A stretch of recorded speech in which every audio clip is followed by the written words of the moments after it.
আসসালামু আলাইকুম everyone, welcome back to my another blog. সবাই কেমন আছেন? আশা করছি ভালো আছেন, যে যেখানেই আছেন। আপনাদের দোয়ায় আমি এবং আমার পরিবার আমরা সবাই আলহামদুলিল্লাহ অনেক ভালো আছি।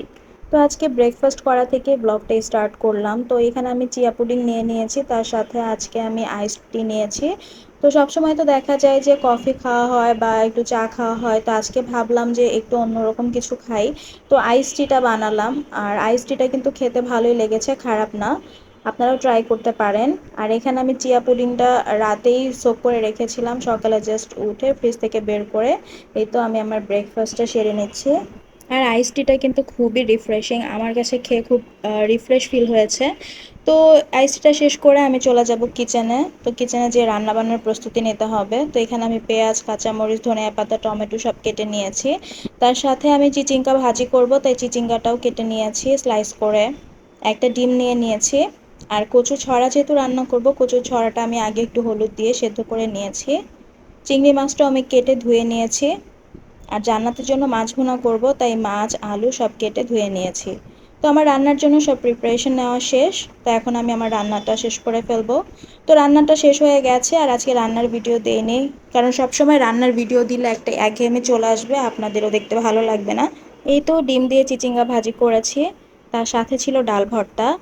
কচুর ছড়া দিয়ে চিংড়ি মাছের তরকারি রান্না করেছি, কালারটা দেখতে খুবই সুন্দর হয়েছে মাশাল্লাহ।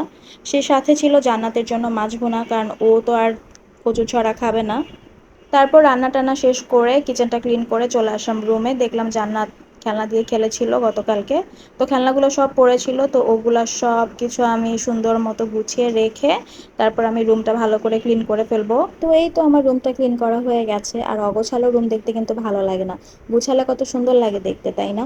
তারপর চলে আসলাম ড্রয়িং রুমে। তো ড্রয়িং রুমে এসে সোফার কুশনগুলো একটু ঠিকঠাক করে রাখছিলাম, সেই সাথে টি টেবিলটাও একটু ক্লিন করছিলাম। তো টি টেবিলের দিকে তাকাতেই আমার ট্যাবটার দিকে চোখ গেল। এই দেখুন ট্যাবটার অবস্থা। আসলে জান্নাতেরও দোষ ছিল না, ও সোফায় রেখেছিল, হয়তো বা রাখায় একটু ব্যাসকম হয়েছে, যার কারণে পড়ে গিয়েছিল। এখন ট্যাপটা ঠিক হওয়া নিয়ে কথা, যেন ঠিক হয়ে যায় ট্যাপটা আগের মতো। কারণ বাচ্চাটা যখন ট্যাপটা ধরে ওর মুখটা ছোট হয়ে যায়, মনটাও খারাপ হয়ে যায়, কারণ ট্যাপটা ঠিক মতো কাজ করছে না। আর কাজ করবে কিভাবে, কি অবস্থা হয়েছে আপনারা তো দেখেছেন। তো ট্যাপটা নিয়ে যাব এখন, যেন ঠিক হয়ে যায়, এটাই হচ্ছে কথা। তো এদিক দিয়ে আমি কাজ শেষ করে তারপর একটু টিভি দেখছিলাম, আর সেই সাথে পানি খাচ্ছিলাম বেশি বেশি করে। তো তারপর একদম চলে গেলাম সন্ধ্যার সময়। তো বারান্দায় কাপড় আনতে গেলাম, দেখলাম যে ওয়েদারটা আজকে একটু গরম, বাট হালকা বাতাস ছিল। তারপর জান্নাতের জন্য ফ্রেঞ্চ ফ্রাই করব ভাবলাম, তো এটার প্রিপারেশন নিচ্ছিলাম। আর এখানে জান্নাতের বাবা বলল যে ও নুডলস খাবে, তো ওর জন্য নুডলস রান্না করছিলাম। তারপর ভাবলাম যেহেতু কফি খাবো, একটা ভাইরাল কফি হ্যাক যেটা আছে সেটা ট্রাই করি, এই যে চায়ের ছাঁকনি দিয়ে যেটা, তো ওইটা করছিলাম। বাট হ্যাঁ, রেজাল্ট ভালো এসেছে, খারাপ না। তো জান্নাতের বাবা বলল যে ও রং চা খাবে, তাই ওকে একটু রং চা বানিয়ে দিলাম। তো এই তো এখানে আমার কফি মিক্সটাও রেডি হয়ে গেছে। আর আজকে আমি নুডলস আর খাইনি, কারণ গতকালকে যেহেতু নুডলস খেয়েছিলাম, তাই আজকে আর খেতে ইচ্ছা করছিল না। তাই আমি কেক নিয়ে নিয়েছি আর এখানে কফি বানিয়ে নিয়েছি। আর আপনারা কিন্তু এই হ্যাকটা ট্রাই করতে পারেন, খুবই ইজি, কোনো বিটার লাগে না, তারপর হচ্ছে গিয়ে ব্লেন্ডার লাগে না, আপনি হাত দিয়ে জাস্ট চায়ের চাকনির সাহায্যে কিন্তু এটা করে নিতে পারছেন। আর সময়ও কিন্তু খুব বেশি লাগে না, জাস্ট 5 মিনিট, 5 মিনিটও লাগবে না, 3 মিনিটসের মতো লাগবে, যদি আপনি ভালো করে জিনিসটা আর কি একটু বিট করেন ছাঁকনি দিয়ে, তাহলে কিন্তু হয়ে যাবে। তো এখানে জান্নাত ঘুম থেকে উঠে গিয়েছিল, তো ওর জন্য আমি মিল্কশেক আর ফ্রেঞ্চ ফ্রাই রেডি করে দিচ্ছিলাম।